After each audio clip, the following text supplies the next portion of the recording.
Appreciate you streaming in here on Birds 365. You got John McMullen and Jody McDonald. Good to get your Mac and Mac guys back. How long you spent in Chicago yesterday, McMullen? Glorious time at O'Hare. Probably 4-5 hours. Was supposed to be an hour. Yeah.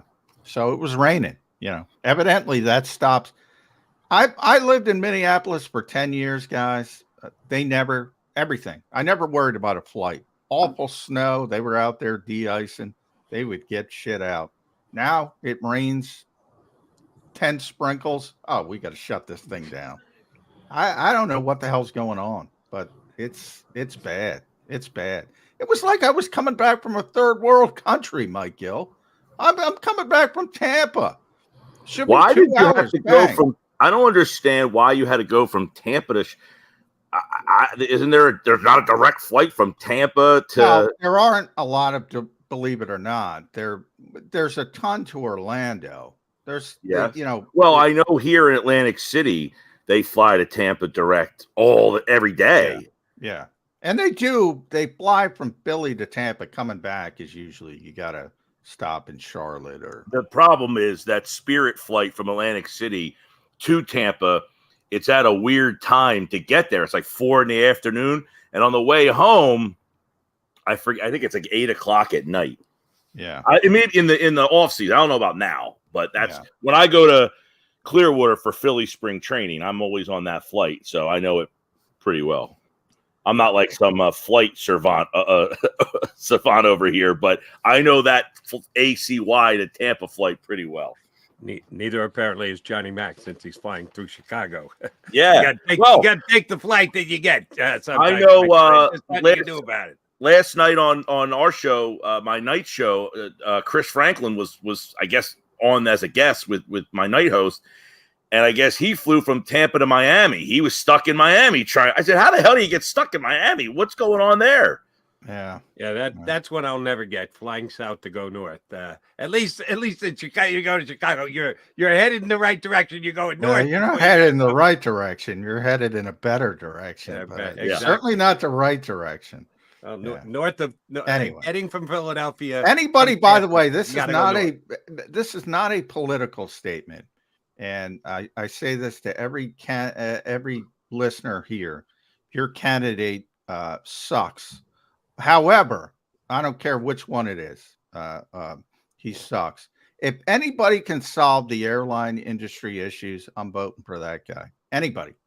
That's who I'm voting for. Forget about the economy. Forget about that's part of the economy. That's a big part of the economy. And by the way, they hold you hostage. Obviously, you can't leave you can't leave the airport because they don't back it up. Say, oh, you can leave and come back in 5 hours. They say, oh, we'll be done in 30 minutes. They keep pushing it back. They had 5 different times they pushed it back. And so you're held hostage there, and you got to buy food, and you're spending, it's like ballpark prices. You're spending, $70 for a drink and a hamburger and fries. I mean, it's bad. It is bad. They anyway, get you going. Tangent. Sorry. All right, Mike Gill. I know this is completely unfair, but you're a big boy, so you're going to be able to handle it. Since you are on 97.3 ESPN radio down the shore. Johnny didn't have to listen to me rant about this yesterday, but I'm going to bring it up again because you're an ESPN guy. I know I'm in the radio business, so you're an ESPN guy, but you're not an ESPN guy. But you're on ESPN radio, so I'm going to ask you this question. Who the hell programmed their computer in Bristol? The ESPN Power Index. Now, we had some fun with this last year, and it always seemed to favor the Dallas Cowboys. We didn't quite understand why or how, but the Cowboys always seemed to be rated higher than they were supposed to be. After Dallas got beat this week, they fell from number 1, which they had to open them up the season at number 10, but damn if it only took them 2 weeks to get them to number 1. They had 2 impressive wins. Boom, they go straight to number 1. After losing to the Cardinals, you knew they were going to drop, and they did. From number 1 down to number 5, but they are number 5, and the Philadelphia Eagles are number 6. Oh, Jesus.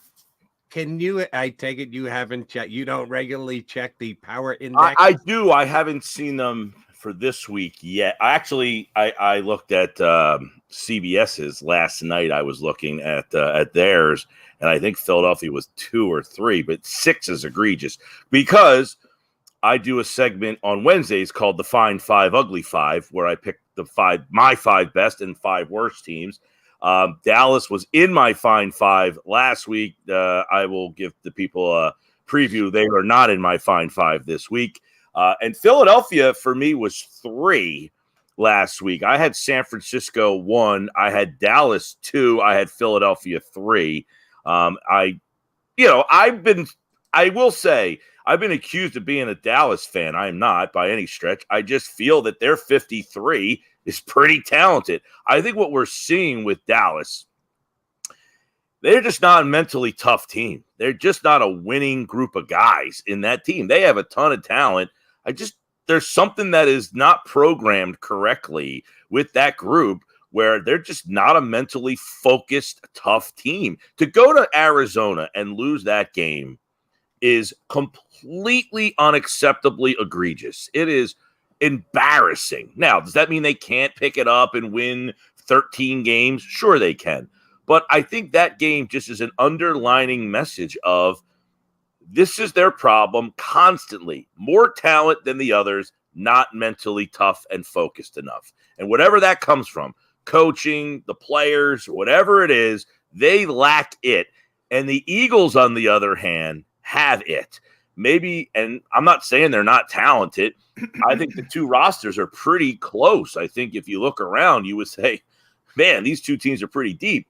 Philly has yesterday, I'm going off on a little thing here. Chris Canny, who does the morning show on ESPN Radio, he said he'd rather have Jalen Carter the next 5 years than Jalen Hurts. And he said, you can find what Jalen Hurts does. No, you can't.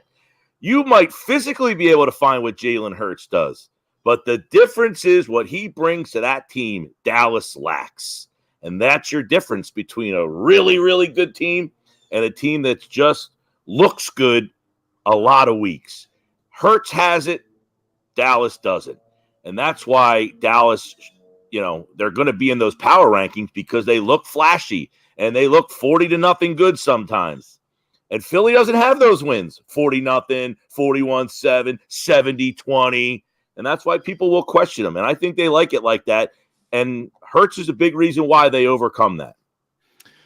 Yeah, Jalen Hurts, not Carter. There's an intangible nature to his game that people can't put their hands on. And I think it, especially with the critics, they're confounded by it. And I think you saw it with Baker Mayfield. I said the first 2 series or so, very early in the game, he looked pretty good. And you're saying, maybe they're doing a little bit better. And then the pass rush started to show up and he started to get chased around. That was it. He closed up shop as a player. Jalen has these games where he's not playing well. And he's just, I use the term relentless. You might have him penned up for a quarter or 2 quarters. Last year was 3 quarters in Indianapolis. And you're feeling good. And all of a sudden, bang, there's a play, extends the play. And Tampa was the Olamide Zacchaeus drive. 2 plays, extending. They hit him. You do everything perfect defensively, 24-yard game at the end of it. Same thing with the touchdown, which I think was 34 yards. 32. Yeah, 32. Extending, bang, touchdown. That's demoralizing for a defense. But you look at the numbers and you say, it's not that great. People, they want tangible. They can't grasp intangible. Well, and this is the story of the Eagles. You look on defense, and it's like, who stood out on defense? Everybody wants to give a game ball. Who stood out on the defense? Blankenship had 7 tackles and an interception, so I guess you could say Jalen Carter did. But if you look at the stat sheet and just try to hand out a game ball, the guy at the end of the guy gives a speech in the locker room, hey, 335 yards, 4 touchdowns, here's a game ball.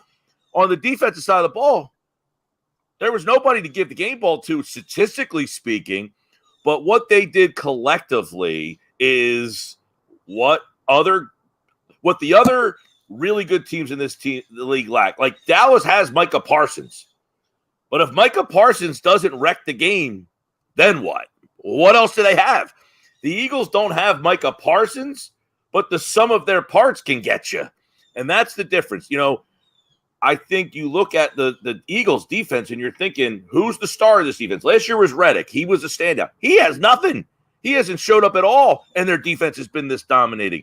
What happens when he starts to kind of, and hopefully he does, and John, maybe that thumb is still a problem and you might have more on that, but he hasn't done anything for this team in terms of statistically speaking.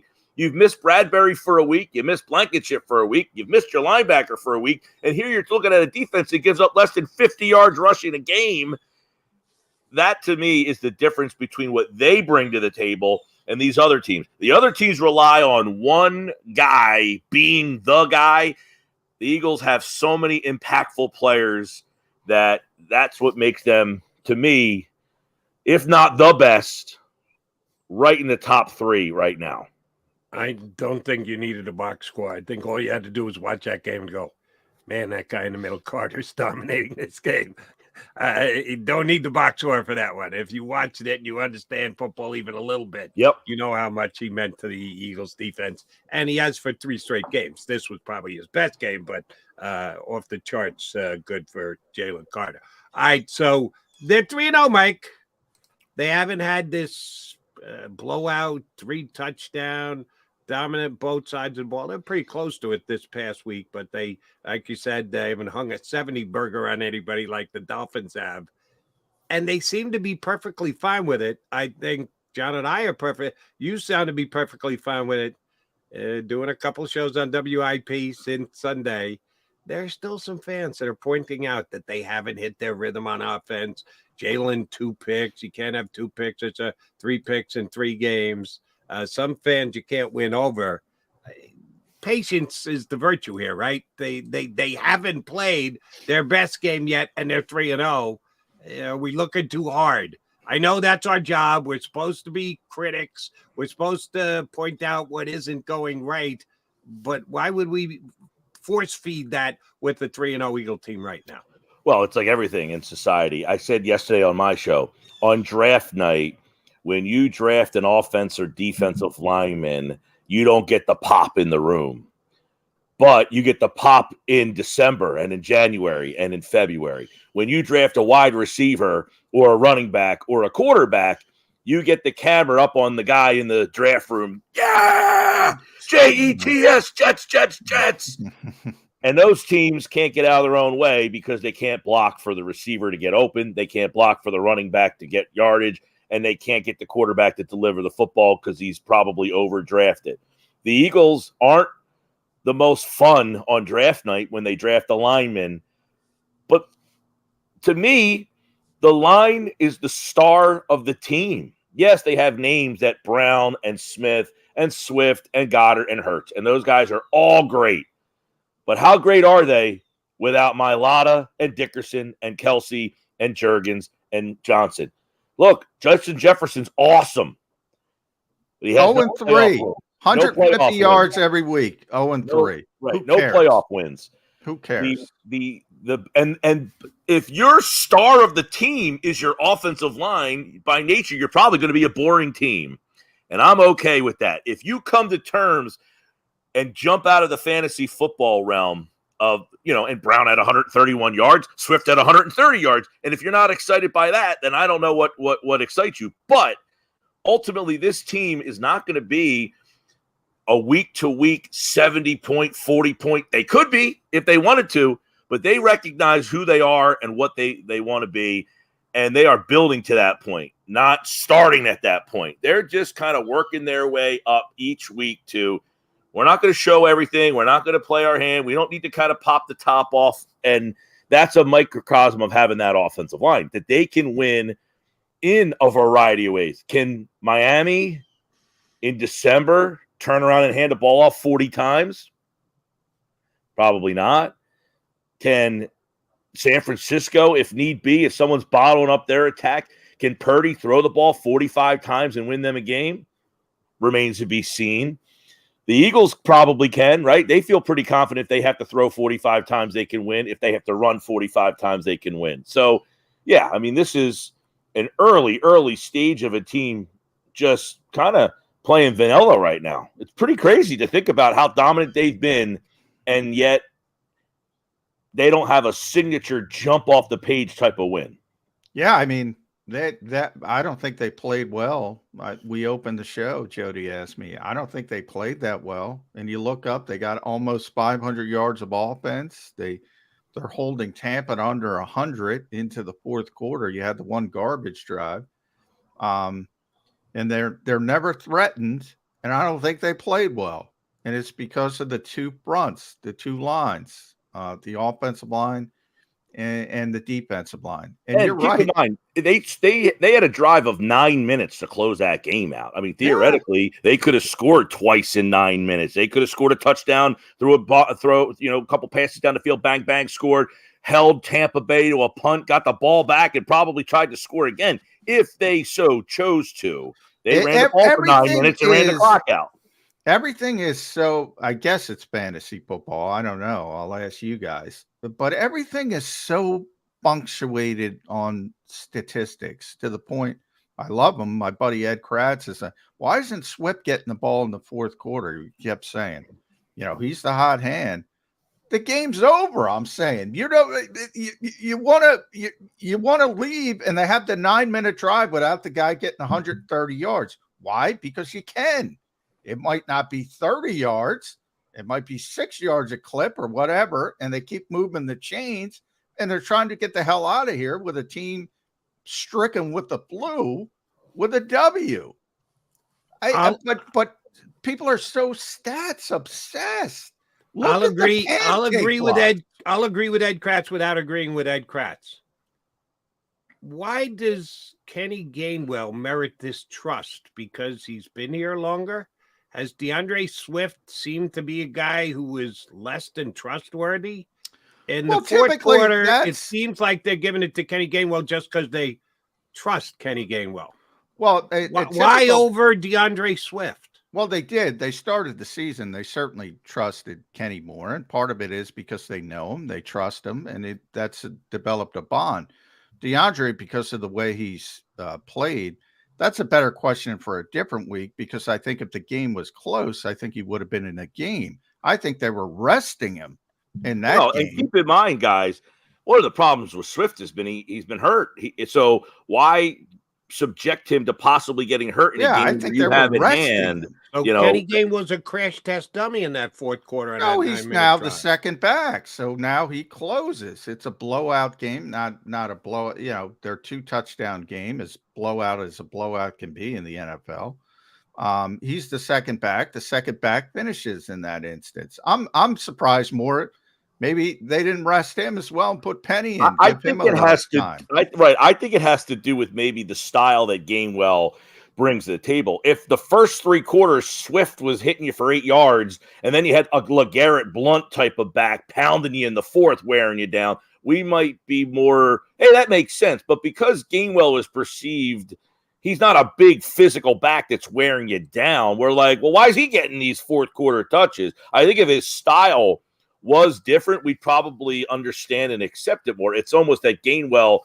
Well, his size. They do trust him, to Jody's point. They do trust him, but I don't think that's what it was about in this particular fourth quarter. I was a little surprised. I guess it's just the way the game played out. I mean, they really 16 carries for Swift, 14 for Gainwell. I mean, it was almost a 50-50 split, and I guess that's just because of that 9-minute drive. Right, above the way the game kind of played Nick out. Spent a long time talking about that after the game. He's like, look, because people get upset about the run-pass ratio.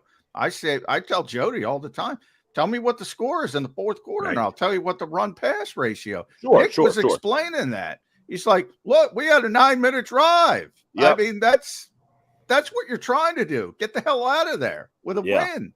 I didn't. Well, that's where, like, John, I think early in the camp, you could say whoever was going to be the guy, and then Penny is the big physical guy that maybe runs the game out in the fourth quarter. And obviously Penny has essentially no role on this team. I got to imagine that Penny when Boston Scott's healthy, is probably waiting for the guy to ask for his playbook. And Yeah, by the way, he's here for an injury. to your point, John, about sometimes statistics being misleading. The Eagles were not great in the red zone the other day. I think they finished up 1 for 5. Well, one of those ones was the last drive, whereas Mike said if they wanted to, they probably could have scored, probably could have stopped, probably get the ball back. No, they wanted to finish the game. They wanted to take the 9 minutes off the clock, and they did just that. That drive couldn't have been more successful, even though they didn't score at the end of it. I don't think you could ask for anything more than that, but it shows up on the stat sheet as another failed entrance into the red zone. That's why you got to sometimes give these stats context. And Jody, you know, we complain a lot about the defense, and now this game not so much, but you know, in the past, the soft defenses. You know, I thought one of the big stories in the Minnesota game, and it kind of was a little bit the other day, is when teams are down, they've got to go on these 10, 11, 12, 9 to 12 play drives, and they're chewing up 5-6 minutes of the clock just to try to get back into the game. And even if they do score a touchdown, you've killed 6 minutes of the clock because you're trying to, 9, 10, 11, 12 plays. And the premise of the defense is in a 9, 10, 11, 12 play drive, you're going to make a mistake. You're going to go offside. You're going to get a holding penalty. You're going to fumble the ball. You're going to throw an interception. If you keep giving teams 9, 10, 11, 12 plays, eventually they're going to make a mistake that plays in your hand, or they're going to take up so much time just to try to get 6. And if they take up 9 minutes and only end up with 3, the Eagles say, you might have got a bunch of yards on us. They do it the opposite on offense. They're going 9, 10, 11, 12. The difference is they don't make a whole heck of a lot of mistakes on when they have the ball. And you talk about the red zone, A.J. Brown's got to catch that pass. I mean, that's a touchdown, right? That's right through his hands. Yeah, he got they 2 didn't passes that he probably – so, I think in a game in November, a little bit more polish, a little bit more timing, a little bit more rhythm. Hurts had to throw that ball over to safety, but I think Brown makes that catch 9.9 out of 10. He probably catches the other ball. So I think they're still kind of getting their rhythm and timing in that red zone, which is a lot more rhythm and timing, in that area where it's a short area of the field than the rest of the field. Sure. Yeah, well, like Jody pointed out, I mean, this team's so good. What do you do other than nitpick at this stage? You have to nitpick certain things, and there's certain things more valid than others. And you're right. They got to make certain plays in the red zone. I don't think they use enough motion in the red zone to help, open up some things. And that's been an issue since Nick Sirianni's gotten here. But getting back to that last drive, because I just looked it up, 9:22. All right. It's called 4-minute offense in the NFL for a reason. You're trying to run out the clock, and they say, if there's 4 minutes left, let's run this thing out and get the hell out of it. They read 9:22 offense, which nobody has. And people are complaining about Kenny Gainwell. He touched it 8 times, ran it 8 times on that drive. A, it's successful. So what are you complaining about? B, as you mentioned, Mike, they look at the box score after the game. Why is he getting 14 touches and DeAndre's only getting 16? He's got the hot hand. Well, 8 of them came on that last drive. It was 16 to 6. Mm-hmm. And then it makes more sense. And that's what Nick was trying to explain. Yeah, but, and we're going back to the trust thing that he's the high leverage back, whatever.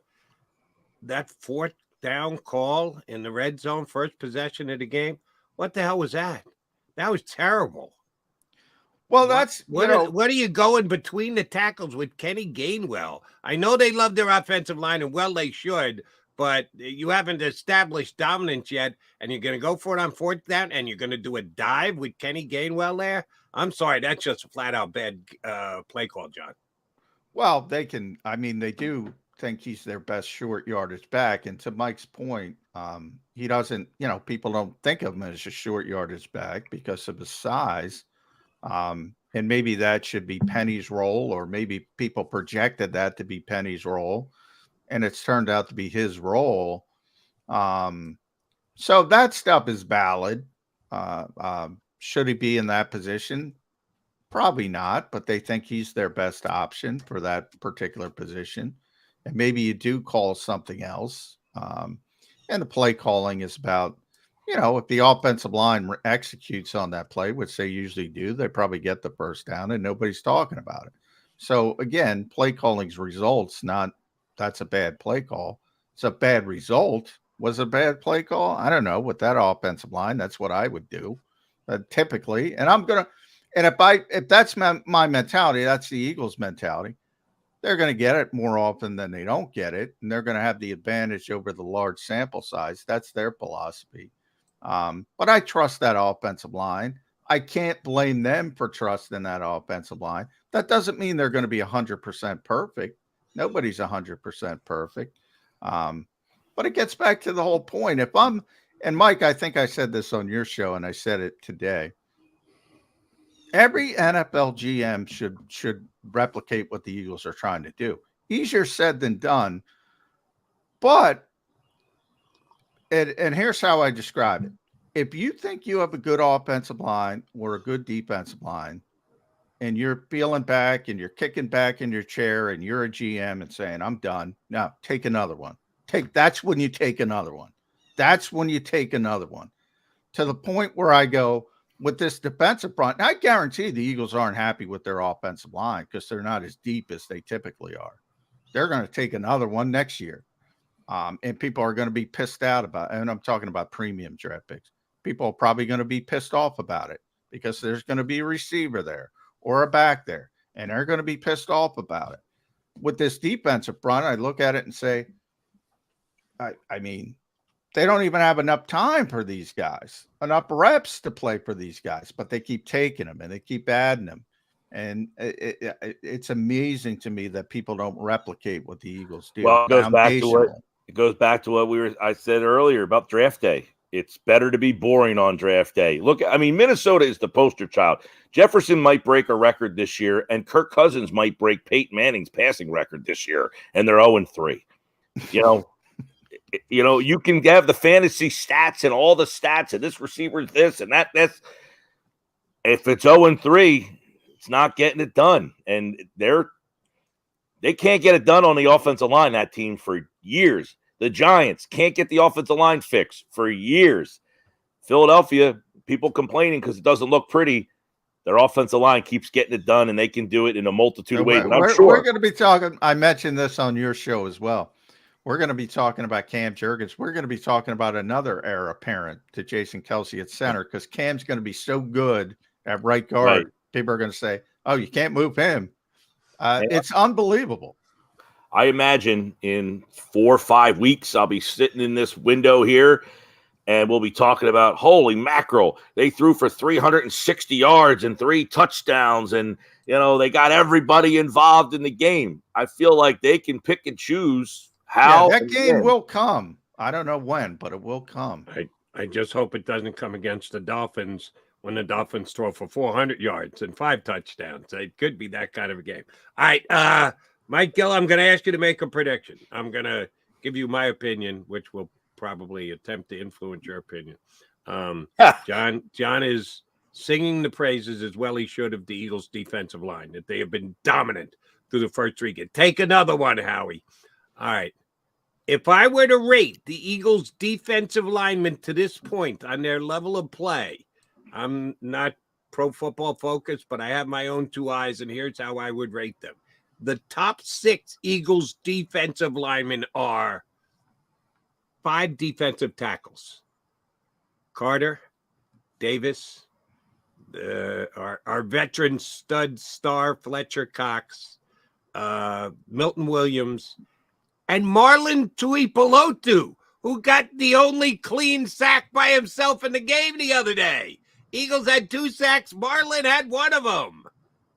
Josh Sweat would be in that group. I'm not saying Josh is 6th. He's somewhere in that top 6. Put him between whatever defensive tackles you need. Hassan Reddick's not in that group. Brandon Graham's not in that group. Nolan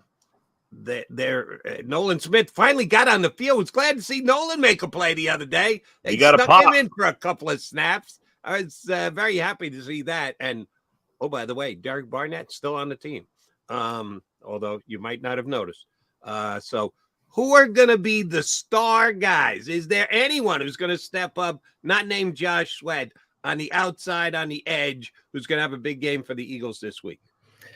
Probably not. No, I don't think Reddick. I think Reddick's still kind of feeling his way with this thumb problem, and that might take half the season, I would imagine. I would imagine that's going to take him at least to the bye week to kind of get done from this whole situation. Sweat, I actually took him over 0.75 sacks. I thought he would get one the other night. He didn't. But you're right. And the funny part is you just named 6 guys, and then Graham and Reddick weren't involved in those 6. How many other teams can name 6 defensive linemen on their team, period, let alone ranking 6 defensive linemen? And you mentioned Tui Pelotu. He got a sack. He only played 8 snaps. Contavious Street played, I think, 4 snaps in the game. And he would be a guy. If you had a team that played and started Contavious Street and Marlon Tui Pelotu, that defense would probably be pretty good. Here, they're getting 12 snaps. So, yeah, ranking these guys, Sweat right now is the one edge guy that's giving you something, but they get so much push from up the middle from Carter, and Davis just absolutely throws guys all over the place. I mean, it's crazy to see that safety. I was just watching that play. The safety, Nicholas Morrow, sort of, first of all, he's better than people give him credit for. Yep. He's smart. He saw, all right, Jordan's the big man in the middle. They're going to double team him. Sure enough, they tried to double team him, and Morrow just went the backside, slicing through. But it looked on the first play, if you slow it down, Tampa Bay does a great job. On Jordan Davis. The left guard got to step out. They got the angle on him. It looks like a great double team. And by the time the play was over, both of those guys were 2 yards in the end zone. Yeah. They had the angle on him, and he just pushed them back. Right. It's not the sack. It's they're pushing the interior so far back that the quarterback has to get off his spot. And that's, it's not a sack. I don't know. I saw a stat yesterday. I think the Eagles sent this out about Carter. He's second in defensive tackles in pressures. He has 15 pressures this year. Number 1 is Hargrave. He has 18. Hargrave's played 130 snaps to Carter's 89. So he's got 15 pressures in 89 snaps. Hargrave leads the league with 18, but he's played 130 snaps to get them. Right. And by the way, Javon's a great player, but Javon is not good versus the run. Jalen Carter is good versus the run. It's amazing they lose 2 Pro Bowl level players, one on the offensive line, one on the defensive line. Isaac Seumalo, Javon Hargrave. They got better. Well, Davis is taking a big step. Yeah. Jalen Carter, Davis has taken a big, and Cam Jurgens has been unbelievable. And those 2 big dogs seem to like to play together. They like to play off each other, and they've done just that. All right, Mike Gill, we didn't even ask you at the top. I'm seeing light blue. It's not a big enough camera shot. What do we got on today? This is another. I think I wore the blue version last week. Bar down the shore. I have long sleeve. I only have 2 long sleeves. I'm outside today, so this is Robert Chili. Margate. Chili. Finally, chili. My buddy owns this place in Margate, long sleeve. What's the name of it? Robert's Place in Margate. It's on Essex Avenue. Is the guy's name Robert, or did he buy it and it was already? No, Robert? Big Rob. The family's had it since the 70s. It's a little place in Margate. It's about the people who have been to Margate know it. The wings are outstanding. Clams Casino, fantastic. It's tiny though, real tiny. Gotta get a little elbow grease to fit in there, Jody. Then why did they let you in? No, that's just an uncalled for shot. I shouldn't have gone there. Sorry, Michael. MG, always a pleasure, brother. We'll talk to you again next week. All right, guys. See you. Thanks, Mike. From the Sports Bash, 97.3 ESPN Radio down the shore. All right, Jody Mac coming back. We'll get Brandon Lee Gouton, or so we hope. BLG kind of slept through on us yesterday, said he had phone issues. We are planning on having Brandon Lee Gouton from Bleeding Green Nation join us in just about 15 minutes from now. So keep it right here on Birds 365.